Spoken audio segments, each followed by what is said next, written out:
Kehadiran COVID-19 menjadi sebuah momen nostalgia bagi seluruh bursa saham di berbagai belahan dunia atas krisis hebat di tahun 2008. Bagaimana tidak, sepanjang tahun 2020, IHSG telah melorot lebih dari minus 30%. Begitu pula dengan semua sektor yang ikut terpuruk, salah satunya sektor properti dan konstruksi dengan koreksi lebih dari minus 30%. Sektor properti dan konstruksi merupakan sektor tersier yang terdiri dari 88 saham yang tergabung di dalamnya. Bobot sektor ini terhadap IHSG adalah lebih dari 6%. Data per Desember 2019, seperti yang tergambar dalam grafik berikut ini. Dengan bobot tersebut, kita dapat simpulkan bahwa laju sektor dengan IHSG memiliki korelasi yang tidak terlalu signifikan. Selanjutnya, jika kita lihat secara lebih teliti lagi, besar bobot keempat saham unggulan terhadap sektor konstruksi, maka datanya adalah sebagai berikut. Lalu, bagaimana untuk tahun 2020 ini?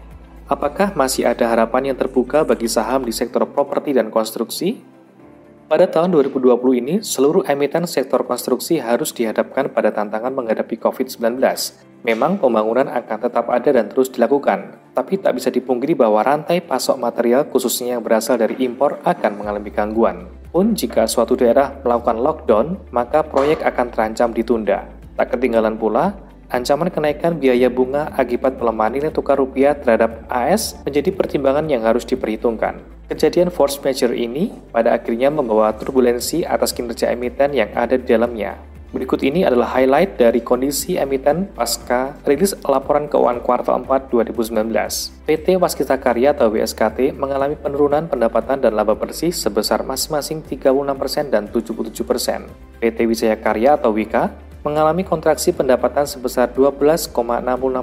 Walaupun laba bersih meningkat 26,43%, namun kenaikan ini berasal dari non-recurring transaction, yaitu laba penjualan investasi asosiasi sebesar 527 miliar rupiah. Sehingga jika transaksi ini dieliminasi, maka laba perseroan hanya tumbuh 0,6% year on year saja. Berikut ini adalah data kinerja keuangan WIKA berdasarkan laporan keuangan terbaru kuartal 4 2019.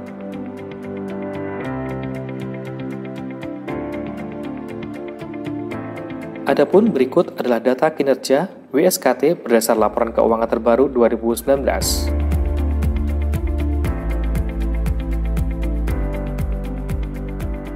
Berdasarkan kedua laporan keuangan tersebut, sebenarnya kinerja WIKA dan WSKT memang hampir serupa. Namun demikian, WIKA mampu lebih unggul dalam memaksimalkan penggunaan ekuitas untuk memperoleh penghasilan. Dilihat dari ROE, dan nilai EPS pun juga lebih besar. Saat ini, harga saham kedua emiten tersebut dapat dikatakan cukup murah dan sedang terdiskon. Penilaian diskon valuasi WIKA sebesar minus 69,56% dan WSKT sebesar minus 71,77% didasarkan dengan membandingkan PI historis yang tertinggi dan kondisi PI saat ini. Sedangkan diskon harga untuk saham WIKA sebesar minus 64,50% dan WSKT sebesar minus 72,75% dihitung dari harga pembukaan pada 2 Januari 2020 hingga harga hari ini. Kondisi krisis ini akan menjumpai sebuah pemulihan pada akhirnya. Para pelaku pasar pun akan kembali pada sebuah pertimbangan rasional untuk menilai harga wajar saham WIKA dan WSKT sesuai dengan kondisi fundamentalnya. Oleh karena itu,